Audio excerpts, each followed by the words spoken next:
Hi, welcome to another video with me. Today we're going to talk about something very interesting. If you have always been reading self-help books or self-improvement books or self-development books, but didn't think to yourself, why is it that why am I never able to follow the routines that is written in the books? Why, no matter how many books I read or how many books that I tried to read and couldn't even finish the book, and no matter what, I just can't do the routines. I cannot wake up at 5 a.m. I cannot follow the schedule to do all the things that I aim to do, and I just can't follow the instructions that I have created for myself. Let me tell you something. Not everybody can read those self-help books and apply it exactly, because not everybody's brains are the same. Everyone has different types of brains, and our brains all work differently. So isn't that the good news? Our brain works differently. And the reason why the books didn't work for you, most probably it's not a discipline issue, especially if you have tried so hard to be disciplined and you already know what you're going to do. But sometimes, for example, in my case, I like to think that I can do meal preps and eat the same meals every day in the same week. Unfortunately, when it comes to the second day, I am already tired of the food, and on the third day, I have totally forgotten about the meal prep meals in the refrigerator. So for many years, I keep thinking that there's something wrong with me, because why is it that no matter how hard I try, I just can't follow all these goals and things that I've planned for myself. So basically, if you haven't heard about these two terms, what I'm going to share with you is my own journey and my own understanding. Okay, so this is not any professional thing, it's just my sharing lived experience. And so basically, there are two words. So one of the words is called neurotypical, the other word is called neurodivergent. So neurotypical just means that your brain is suited to the default of how the systems in the society works. So that's for neurotypical. For neurodivergent means that you will have some challenges because the way your brain processes does not fit the default system of society. So this is very, very non-clinical, but just very simple kind of explanation. And so if you realize that sometimes people tell you that, hey, you're so street smart, and all these kind of things. But then at the same time, you are not, academically smart, and you can never really sit there and like focus in class and everything. And then for all your life, you thought that you were not a smart person because that's what your school told you, right? So basically, there's many kind of like misunderstandings that you might have about yourself, because to be honest, we were never really educated or taught about these kind of things, because we were all just put in school and expect to excel. Right? But yeah, so just to share for some context and for some better understanding, for neurodivergent, we have, of course, the autistic and the ADHD people, but it's not only these two types of neurodivergence. There's a lot of different types of neurodivergence, like dyslexic and many others, which I can't fully say the whole list, but there are many other types. But at the same time also, because humans, right, we are not like 100% like binary in terms of whether you are neurotypical or neurodivergent.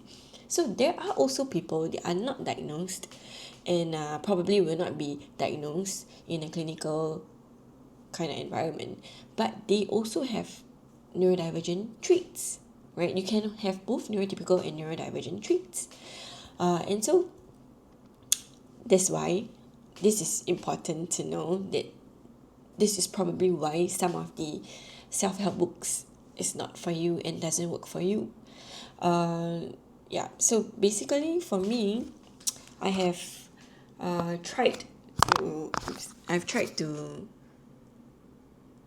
fix myself for a really long time, and no matter what I do, it just feels like I'm going in circle, and whenever I cannot follow a routine, or I cannot follow something that I have decided to do, I blame myself even more. And so it becomes a very vicious kind of like cycle. And all this time, I didn't realize that there are actually other ways that I can live my life. I know this sounds very like funny, right? But it's the truth. I really honestly thought that the only way for me to fix myself is to read a lot on psychology and to understand how my brain works, and also to read all the very popular self-improvement books. And I also read like philosophical books as well. But then none of these books talked about neurodivergence, which I feel like is so important. It's that, that is such a very missing out on a very big important information. And it's funny, right? But after that, when I started reading a little bit more about neurodivergence and everything, I didn't want to like self-diagnose, but then I do self-identify to many of the traits. And also, besides the fact that I'm diagnosed with complex trauma, and so complex trauma is also a kind of acquired neurodivergence because it changes the way your brain processes as well. And so for more than a decade of me trying to understand every single thing, the last few years, last 1-2 years I think, was when I really started understanding that there are many other different ways that the brain can work, and it really depends on individual, and no two brains are the same, you know what I mean. And so I literally have nothing to lose, right? So I started to adopt different kind of exercises and different ways to regulate my own nervous system, because I realized that for me there is a lot of dysregulation in my emotions, or even like the way that I talk to myself, and how I try to always turn inwardly for any negative experiences in my life. And I've been doing that for so long because that's what many of the self-improvement books tell you, right? To self-reflect, self-reflect, journal. And so I've been putting all these negative things onto myself to fix, and knowing that obviously it takes two hands to clap, right? But because I've been doing that so frequently, that I only put all the accountability and responsibility on myself to make sure that I do not react, I do not have do not show pettiness, that I am the understanding person. And I try to rationalize over and over again for so many years, and then obviously it doesn't work because it doesn't regulate me, right? By trying to put the blame on myself. So when I'm up to a certain kind of limit and I get upset about certain things, then I get upset at myself for being upset, which is just not healthy at all. And yeah, so anyway, back to the topic of adopting different methods that is recommended for neurodivergent people, is really to regulate yourself. So now I put more focus on understanding my body and how I feel. For example, when I feel like, there's this tight feeling in the chest, or like sweaty palms, or like my heart racing, or like, feeling like my whole body like heating up, and all these kind of things. These are little signs that tell me that I'm not regulated and I need to do certain exercises to keep myself regulated. For example, like doing this tapping, or like literally I have like this aroma thing to help me like snap out of it, in a sense. So it's all trying to calm your nervous system, and then when your nervous system is calm, then you can do many other things, right? So there's a lot of different ways to understand how your brain works. So just because you cannot follow the routines doesn't mean that you have a discipline issue. It could be something else. And I hope today, by listening to my little video, that this opens up a little new door for you to understand yourself a little bit better, that just because you cannot follow the routine, or you cannot wake up at a certain timing, or do certain number of things in a day, or journal every single day, or self-reflect every single day, gratitude journal, and all these kind of things, doesn't mean that you failed. Okay, there are many different ways, and yeah, I hope you can start to discover many different other ways of regulating yourself and improving yourself and keeping yourself healthier. A lot of times we misunderstand ourselves because we just listen to what other people say and we just believe what they say.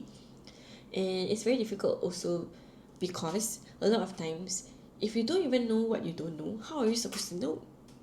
And so the only way is to be curious. You need to be curious. You need to really find out more information. And the more you know, the more you know. And then I guess ultimately you will be more compassionate to yourself. And also just be prepared. Maybe you will grieve a lot because, hello, you're like misunderstanding yourself for so long. So yeah, I hope you know that there's not only one way to do things. There are many different ways, and that ultimately if you have a good intention in all, there are many kind of resources that you can find online. And if all else fails, you can always seek some professional help, right? Yep. So but I think ultimately it's really